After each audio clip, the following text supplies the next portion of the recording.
teman-teman semua, kembali lagi dengan aku.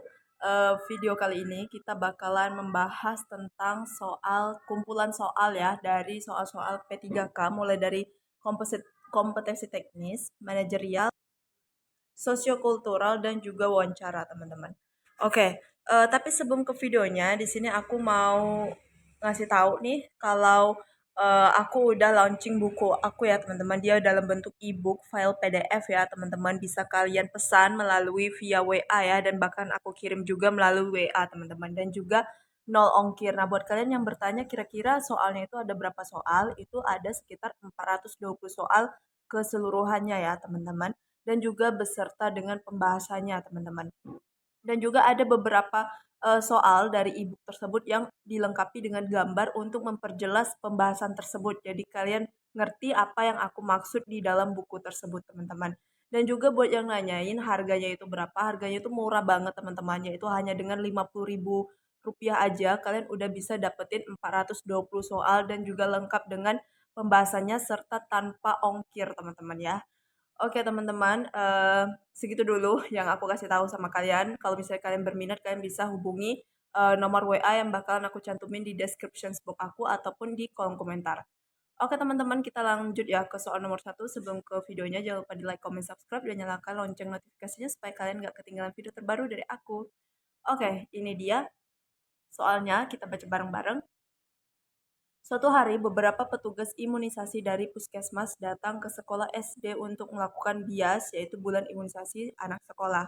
Tetapi ada satu orang tua dari anak murid di sekolah tersebut tidak setuju jika anaknya diberikan imunisasi dan orang tua telah membuat surat pernyataan menolak untuk diimunisasi.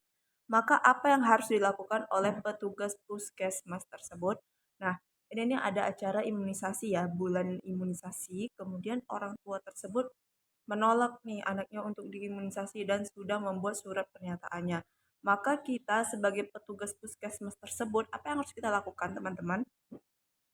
A. Melaporkan ke puskesmas bahwa ada satu wali murid yang tidak setuju diimunisasi.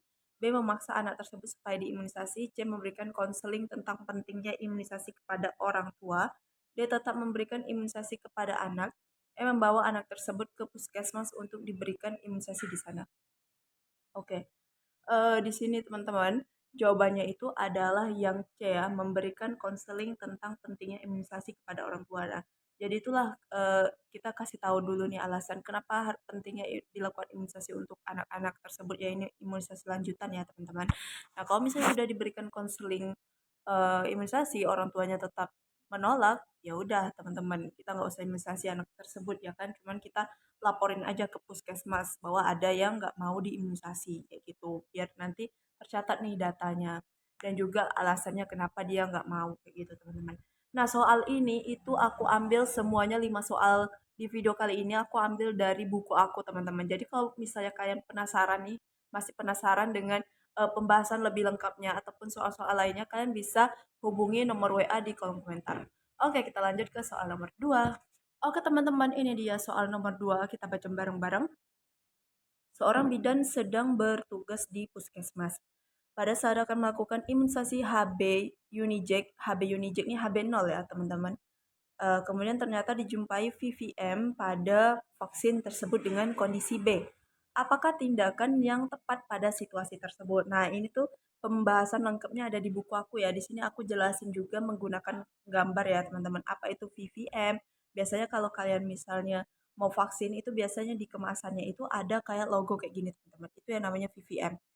Logo yang kotak, kemudian ada lingkarannya, nanti dia ada yang warna ataupun yang eh, lingkaran sama kotaknya ini sama. Nah, itu semuanya aku jelasin di dalam buku aku dan di sini aku langsung aja ke inti poinnya ya biar gak terlalu panjang videonya. Jadi kalau kalian pengen tahu jawaban lebih lengkapnya kalian bisa cek di nomor di kolom komentar teman-teman. Oke, di sini VVN-nya dengan kondisi B. Maka tindakan yang bisa dilakukan oleh bidan tersebut adalah tetap menggunakan vaksin apabila kadaluarsa. Nah, kondisi B itu masih baik ya teman-teman. Yang masih bisa digunakan itu kondisi A, B, dan pokoknya dia selagi belum kadaluarsa dan juga VPM-nya itu belum, yang warna hitamnya itu belum berubah warna seperti yang di luar ini teman-teman. Lanjut ke soal selanjutnya. Anda adalah seorang pegawai di sebuah rumah sakit. Suatu hari saat semua pegawai sedang beristirahat di jam istirahat dan hanya Anda sendiri yang berada di nurse station. Ada salah seorang keluarga pasien datang untuk konsultasi mengenai kondisi pasien saat itu juga karena masih mempunyai agenda yang lain. Anda akan, oke, nah ini soal manajerial ya teman-teman. Coba kita baca optionnya. Membiarkannya saja dan menunggu pegawai lain untuk bertindak. B. Melayani dengan sopan meskipun Anda tahu teman Anda lebih hebat dari Anda. C. Menjelaskan bahwa ini sedang jam istirahat. D. Menolak dengan tegas dan menyuruh keluarga pasien tersebut menunggu hingga jam istirahat selesai. Oke, ini kondisinya dalam waktu istirahat. Kalian ada sendirian di nurse station. Kemudian keluarga pasien ini datang untuk nanyain kondisi pasien yang dirawat tersebut. Nah, sikap kita adalah sebagai ASN yang baik tetap melayani ya, teman-teman. Melayani dengan sopan ya, walaupun di jam istirahat ya, teman-teman. Oke, gitu ya. Jadi soal nomor 3 ini jawabannya adalah yang B. Jelas ya, teman-teman. Kita lanjut ke soal selanjutnya. Oke teman-teman, ini dia soal nomor 4 ya kalau nggak salah. Oke, kita baca bareng-bareng. Anda adalah seorang ketua dari perkumpulan ibu-ibu PKK. Anda baru saja selesai menolong partus di klinik Anda dan merujuk seorang pasien ke RSUD terdekat dan hari itu telah terasa lelah sekali. Padahal hari ini adalah jadwal pertemuan ibu-ibu PKK. Yang Anda lakukan adalah, oke ini soal sosiokultural ya teman-teman. Oke, di sini kalian sebagai ketua ya, ketua dari ibu-ibu PKK. Nah, kalian itu baru selesai menolong partus nih di klinik mandiri ya. Dan rasanya itu capek banget, mungkin banyak banget nih pasiennya teman-teman sampai capek banget. Kemudian juga dengan hari yang bersamaan itu ada jadwal pertemuan ibu PKK. Jadi yang harus kita lakukan sebagai ketua perkumpulan ibu-ibu PKK itu adalah pastinya harus tetap hadir ya teman-teman. Harus tetap hadir walaupun kita ngerasa capek banget nih kayak gitu. Nah, kita lihat optionnya. A. Meminta tetangga untuk membayar iuran organisasi PKK Anda. Ini kurang make sense dengan soalnya ya teman-teman. B. Menghadiri pertemuan ibu-ibu PKK sebentar saja. C. Istirahat dan tidak menghadiri pertemuan ibu-ibu PKK. D. Berangkat menghadiri pertemuan ibu-ibu PKK seperti biasa. E. Meminta izin untuk tidak menghadiri pertemuan pengurus ibu-ibu PKK. Oke, tadi kan aku bilang harus tetap hadir ya walaupun capek. Nah, jadi jawabannya itu adalah yang D, teman-teman ya. Jadi itu lebih kayak saling menghormati juga. Kemudian tuh apa ya? Ya walaupun orang lain pasti capek juga ya teman-teman, apalagi kita ketua kan, ketua itu sangat dibutuhkan banget dimanapun ya. Jadi kalau misalnya ketuanya nggak hadir pasti nantinya untuk kedepannya itu si anggota-anggotanya juga jadi malas teman-teman kalau alasannya hanya lelah kayak gitu. Oke, kita lanjut ke soal yang terakhir. Oke, ini dia soal tentang wawancara. Kita baca bareng-bareng. Anda ditunjuk sebagai Ketua Rapat Pelayanan Kesehatan Masyarakat di Puskesmas. Dan ketika rapat sedang berlangsung, ada salah seorang peserta rapat yang menerima telepon. Apakah tindakan yang akan Anda lakukan? Oke, ini dalam ruangan rapat ya. Lagi rapat nih. Kemudian salah seorang peserta rapatnya itu nerima telepon, teman-teman.